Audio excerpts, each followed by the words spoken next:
Bir ömür istərəm onun hər çağı, doğma Xəzərin tək qoy coşub daşsın. Bir ömür istərəm qolu dudağı, illər, qərinələr sərtinarsın. Bir ömür istərəm addımı, izi, vətən torpağında əbədi olsun.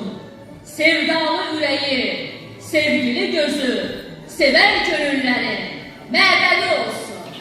Süleyman əmi, siz xoşbəxt şair, bəxtiyar insan, dəyərli kimyaçı, bacarıqlı rəhbərsiniz. Siz doğma Sumqayıtımızın tarixində iz qoymuş insansınız. İndi isə buyurun Süleyman müəllim, alqışlar altında sizi dinləmək istəyirik. Buyurun, söz sizindir.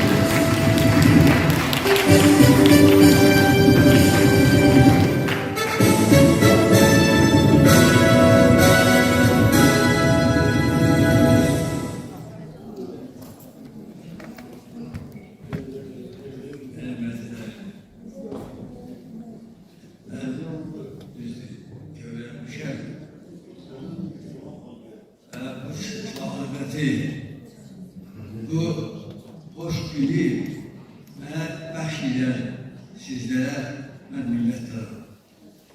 Çünki mən ətrafımda o sevgini hiss edirəm. Ətrafımda o münasibəti hiss edirəm. Və ona görə əgər mən hiss edilməsəydim, bunu yaşamağa dəyməzdim. Mən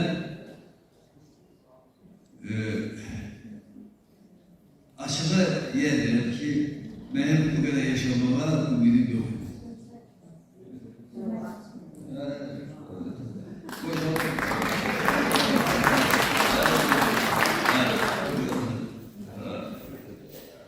Özel olarak güzelleri gördüğünde sınav çalışıyor.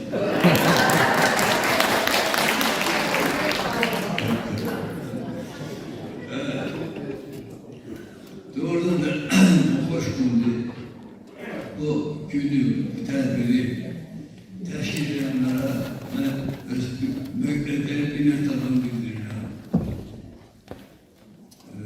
Ben bu Sumqayıt'ta bu eseye çalışmak için bir üzüm yol kesmişim. Ve ben orada Zamir Hüseyin Mektebi kesmişim. Ben bu yolda Süleyman Han'ın yolunu kesmişim. Validelərin ata, anam kəndə oldu. Ben böyüdüblər, 17 yaşında. Məni öz yerimdə həyatda yerimi tapmağa onlar kömək edirlər. Onlar məni yetişdirirlər.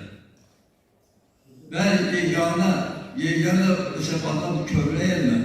Bizdeki Erdem o emirdendir, Ahmet'e emirden demek küçük. Küçüğün asılı eğitim çatırında geldi eledi, o zaman konuştuk benimle. Bildi ki ben hasetim ve resim. Ve bugün bu ki öğrendim ki gene yaşamışlar, ben Allah'ıma ve etrafıma minnettarım. Xoşbəxtəm ki, övladlarım var. Xoşbəxtəm ki, nəvələrim var. Xoşbəxtəm ki, nəticəm var.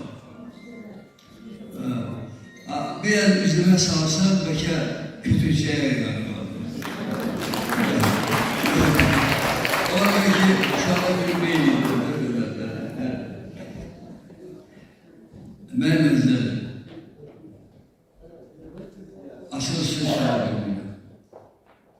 Ben şair değilim. Ben sanırım olarak həmişə hisslərimi kağıda küçürdüm. Dəfələrlə demişəm ki, ben şair değilim. Allah, ata bana. Yasin bir kitabım, o mənsi duyuyorsun. Ve bilirəm ki, siz məndən şiiri seyirsiniz. Şiir bilmirəm. Ama bir ben şiirine ben çıkışımdan sonra yüreğim söyleyir, çalır Süleyman.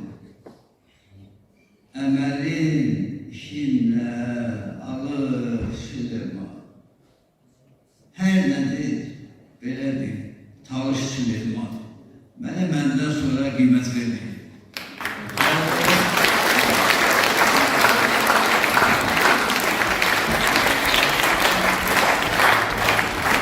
Bir daha Süleyman Bey'le ürəkdən təbrik edirik. Bir daha Süleyman Bey'lə can sağlığı askeri. Bunlarla gələcəkdə böyük yükleylərdə qeyd edək. Və bu tədbirin geçərləşməsində göstərdikləri köməyə görə, verdikləri dəstəyə görə Azərbaycan Respublikası Mədəniyyət Nazirliyinə, şəxsən cənab Adil Kərimliyə, Azərbaycan Yazıçılar Birliyinə, şəxsən xalq yapısı anara, Sumqayıt Şəhər İcra Hakimiyyətinə, şəxsən cənab Sakib Tərəfova, Azərbaycan Yazıçılar Birliyi Sumqayıt bölməsinə, şəxsən Cumhuriyet Cəmanətinə,